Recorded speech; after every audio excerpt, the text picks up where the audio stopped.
Isang bagong oportunidad para sa mga Pilipinong manggagawa ang muling bumukas sa Europa. Inihayag ng Department of Migrant Workers, DMW, na naghahanap ang Croatia ng mga skilled Filipino workers sa ilalim ng Government-to-Government G2G program. Isang legal at direktang paraan ng pagre-recruit na sinusuportahan ng gobyerno ng Pilipinas.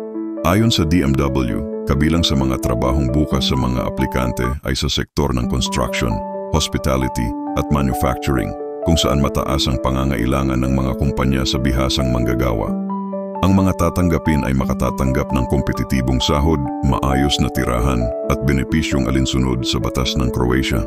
Ipinagmalaki ng DMW na ang programang ito ay walang placement fee dahil ito ay bahagi ng kasunduan sa pagitan ng gobyerno ng Pilipinas at ng Croatia upang masiguro ang proteksyon at patas na trato sa mga manggagawang Pilipino. Ayon kay DMW Secretary Hans Leo Kakdak, ito ay isang hakbang tungo sa pagpapalawak ng oportunidad sa Europa, lalo na para sa mga manggagawang Pilipino na may sapat na kasanayan at karanasan.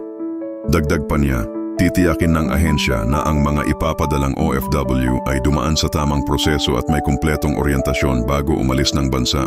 Sa ngayon, inaasahan ng DMW na daan-daang Pilipino ang makikinabang sa bagong alok ng Croatia. Isang pagkakataong magtrabaho at sabay na magtaguyod ng magandang buhay sa ibang bansa habang nananatiling protektado sa ilalim ng G2G program.